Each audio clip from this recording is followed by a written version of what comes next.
Hey everyone, welcome back to my channel. আশা করছি তোমরা সবাই ভালো আছো, সুস্থ আছো। আমিও বিন্দাস আছি। তোমরা ভাবছো তো সকাল সকাল আমি এগুলো কি করছি? দাঁড়াও বলছি।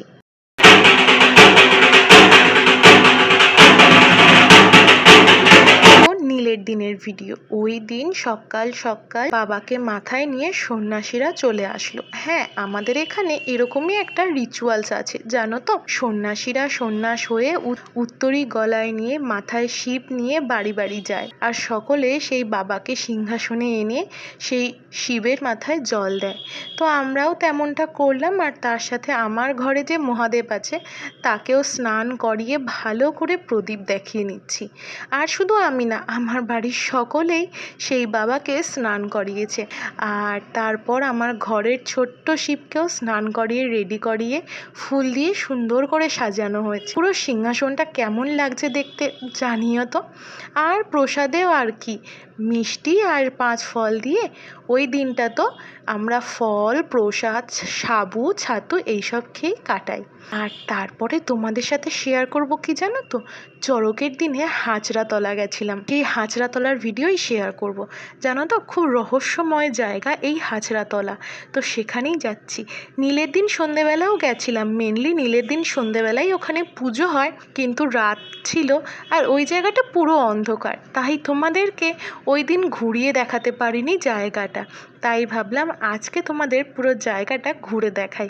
তাই চড়কের দিনও আবার চললাম ওই হাজরাতলায়। অ্যাকচুয়ালি চৈত্র মাসের শেষ 3 দিন আমাদের এখানে খুব বড় করে চড়কের মেলা হয়। প্রথম দিন হয় কোনো পুকুরের ঘাটে বাবার পুজো, আর তারপর হয় নীলের পুজো, আর তারপরের দিন চড়কের পুজো। আর এখন আমরা যাচ্ছি হাজরাতলা। জায়গাটা দেখতে পাচ্ছ, দুদিকে পুরো বাগান, কলা গাছ, নানান গাছ দিয়ে ভরা।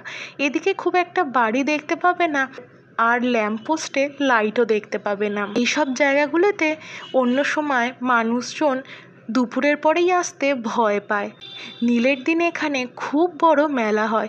সেই দিনই এই জায়গায় হয় প্রচুর মানুষের সমাগম। আসলে এই মেলাটা শুরু হয় নীলের দিন সকাল থেকে, আর ওই নীলের দিন সারা রাত মেলা হয়ে তারপর চড়কের দিন দুপুরের মধ্যেই মেলাটা উঠে যায়। ওই যে বললাম না, এই জায়গাটায় অন্য সময় দুপুরের পরেই আসতে কেউ ভয় পায়। আর মেলাটা হয় এই গাছটাকে কেন্দ্র করে। এটা কি গাছ বুঝতে পারছো? এটা হচ্ছে সারা গাছ। আর এই সারা গাছকে কেন্দ্র করেই এই নীলের দিনের মেলাটা হয়। এই দেখো গাছটাকে কিভাবে একদিকে ধুতি আর একদিকে শাড়ি জড়িয়ে তার উপরে প্রচুর মালা পরানো। গাছটা দেখলেই যেন গায়ের মধ্যে কেমন শিউরে ওঠে। আর চারিপাশের পরিবেশটা কেমন অদ্ভুত, তাই না?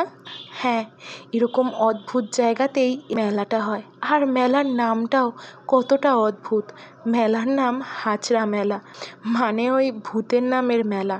সবাই এই মেলায় নাকি বলে কাঠের জিনিস খুব ভালো পাওয়া যায়, তাই এই ভাঙা মেলায় সবাই আসে মেনলি কাঠের জিনিস কিনতে। আর এই গাছে প্রচুর ঢিল বাঁধা। এই গাছের কাছে এসে ঢিল বেঁধে যা মানত করবে সেটা নাকি বাবা তোমায় অবশ্যই দেবে।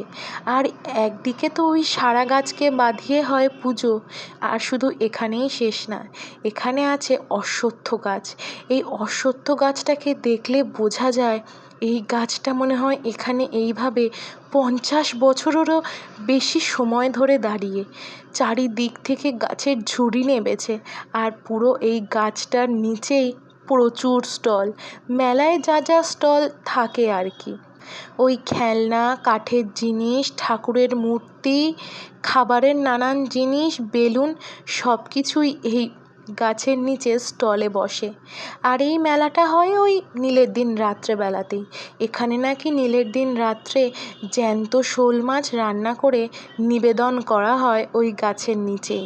মেলাটা কিন্তু বেশ অদ্ভুত, আমার বেশ ভালোই লাগলো। আর হ্যাঁ, নীলের দিন এসে আমিও কিন্তু ওই সারা গাছের নিচে পুজো দিয়ে গেছি। আর দেখতে পাচ্ছ চারিদিক ফাঁকা। তুমি যতই দূর দূর তাকাও চারিদিকে শুধু মাঠ, ঘাট আর গাছপালা। অদ্ভুত থমথমে জায়গা।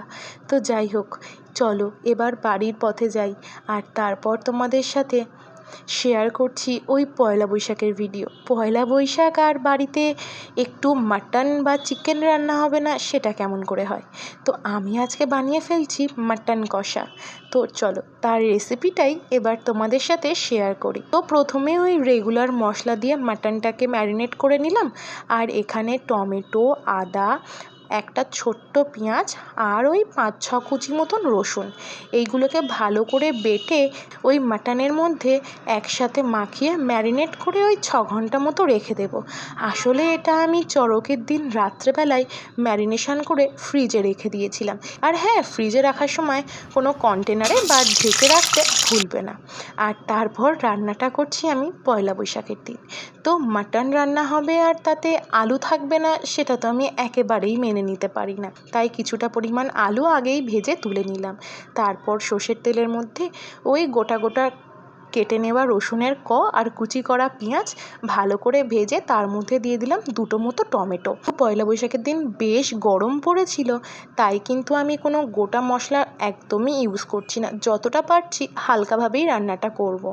কিন্তু যেহেতু মাটনের কষা হবে আর মাটনের একটা নিজস্ব স্মেল থাকে, তো সেটাকে কাটানোর জন্য ওই পেঁয়াজ, রসুন আর 2টো বড় টমেটোর সাহায্য নিয়েছি, এই আর কি। আর তারপর ঝালের জন্য দিয়ে দিলাম ওই 4-5টা কাঁচা লঙ্কা।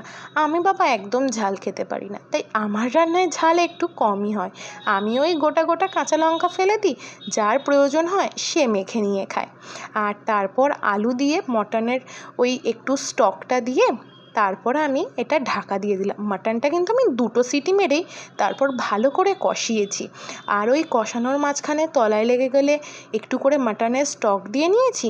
আর তারপরে কষানো হয়ে গেলে মাটনের চর্বি আর বাকি স্টকটুকু দিয়ে ভালো করে ফুটিয়ে একদম শুকনো শুকনো করে নিলেই কিন্তু রেডি হয়ে যাবে আমাদের লাল লাল মাটন কষা।